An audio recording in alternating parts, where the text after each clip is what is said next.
আসসালামু আলাইকুম। আমার প্রাণপ্রিয় ভক্তগণ ভিউয়ার্স, আশা করি সকলেই ভালো আছেন। আমি তান্ত্রিক গুরু শাহিন শাহ আপনাদের মাঝে একটা পাওয়ারফুল নস্কা নিয়ে হাজির হয়েছি। এই নস্কাটির নাম হলো বিপদ থেকে আসান হওয়ার তকবীর। এই তকবীরটি হলো বিষয় বিষয় থেকে মুশকিল থেকে আসান পাবেন। এই স্ক্রিনের দ্বারাই দেখে মুশকিল থেকে আসান পাবেন। যদি কাজটা করতে পারেন তাহলে কাজের নিয়মটুকু আমি বলে দিতেছি।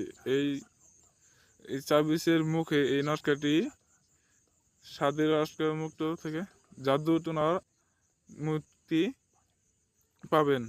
তাহলে এই কাজেরটুকু নিয়মটুকু আমি বলে দিতেছি। এই কাজের নিয়মটি হলো মুশকিল থেকে আসান পাবেন।